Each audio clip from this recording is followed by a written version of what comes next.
Welcome to Thriving Tribesmen. My name is Kuri, your host, and I'm excited to be making this episode. So yesterday, I was with my daughter. We went to play crazy golf with my daughter and my wife, and it was such a good time. I think we just very competitive family, but also I play golf.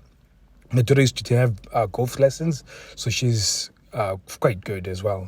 And she's so hard on herself, which is a little bit more annoying because most of the times, by the time we get to the sixth hole, the game is so tense and it's so tight that when she hits more than three, she gets so annoyed with herself and she loses her head.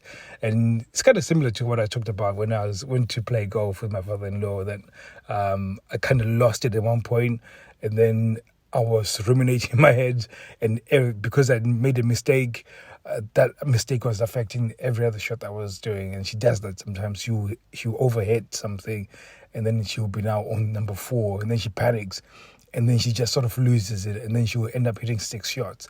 But we're sort of trying to control it and curb it. And by the end of the round, we'd finished. This is now 18 holes, and she had shot something like 52. So she was sort of averaging, I would say, 2.8 or something. So that's about 3 shots per hole or something like that.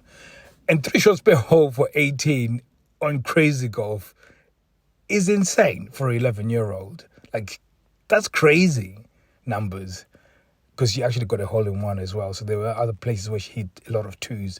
So she's pretty good when it comes to playing, but she was so hard on herself. And I was trying to explain to her that because she was comparing herself to another smaller kid, because that guy is much better. I said, well, no, the hole in one is something that you're aiming for, but you're trying to get to the hole with the least amount of shots as possible, and you're doing that consistently. So it's not even, this is a regular. She's averaging 3 shots per hole on a crazy golf. So that's insane. But what I'm trying to allude to is that in order to get a hole in one continuously, there's a skill gap that you still have to learn to get there. And I know you're probably wondering, what's this got to do with being in a sexless relationship? A lot of you guys have got half-built bridges. So you imagine that my daughter, she's got this skill that she's built over time. So before, I think when we started playing golf, she would hit upwards 70s, and I used to as well, hit upward 70s, so averaging anywhere between sort of 5 to 6 shots per hole, which is massive. But again, if you look at a normal person that goes to crazy golf, that's a normal type of shots. In fact, they usually tell you that by the time you get to 10, you just move on to the next hole, pretty much, which is what most people would do, because you're doing that so you don't hold up anybody else. So averaging, 5 or 6 is not too bad if you're starting out. But then the more you progress, you try and curb those numbers. And as you get better with skill, you lower those numbers. And what I'm trying to talk about is the skills gap. That when we think about being in a sexless relationship, it's a skill to move from being sexless to sexual success. And therefore, you have to be patient that your skill is going to get better over time. The first time you start off trying to change things, it's going to look ugly. It is going to be very difficult.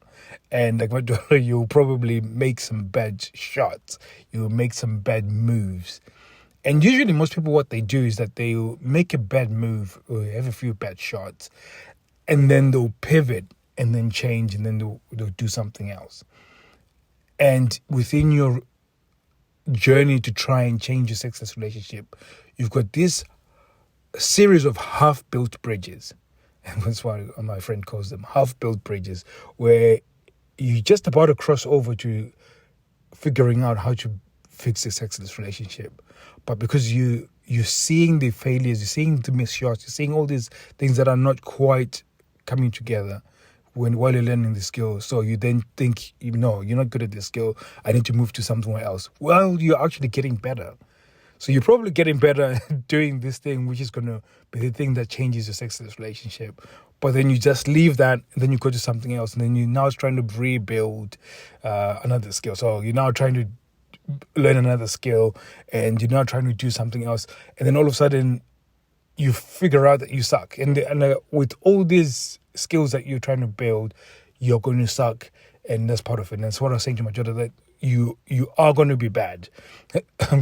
three shots per hole. If you think that's bad, that's bad. Yes, that's fine that you think that is. And I'm glad that you think that way, because you're seeking perfection. So that means that you now recognize that you got to, in order to have a hole in one on every hole, you need to improve your skill. That means that you need to make time to continue sucking and play through the sucking until you become good. And this is a very important piece, because I think if you actually focused on the things that you're doing, so when you talk about skill, I think most people, they think about, taking them out on dates and doing date nights and doing romantic stuff. That's not what I'm talking about. When I talk about skill, I'm talking about reanalyzing your voice tone, or analyzing your body language, being non-reactional, setting boundaries.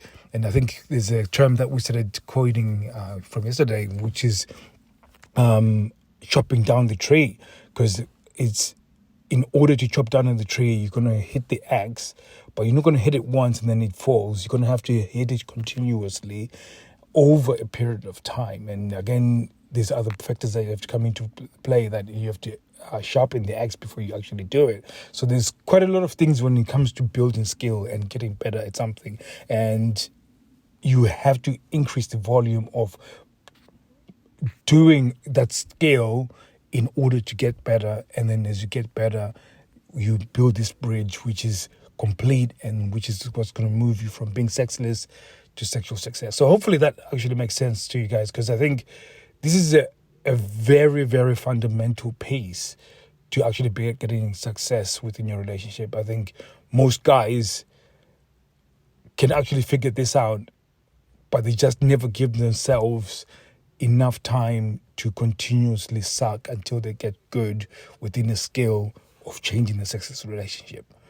So if you want to learn more how to do this, and if you really want to learn the skills of changing that and really getting accountability on remaining on doing the right things, go to our Facebook group, which is Thriving Tribesmen, and where we can be able to give you some advice on how to get better within a relationship and how to maintain the skill. And even when you're sucking, somebody just to tell you that, mate, what are you doing is the right thing. It doesn't look like it's much right now, but you're actually making progress. So thank you very much for listening. I'll be speaking to you guys soon. Take care.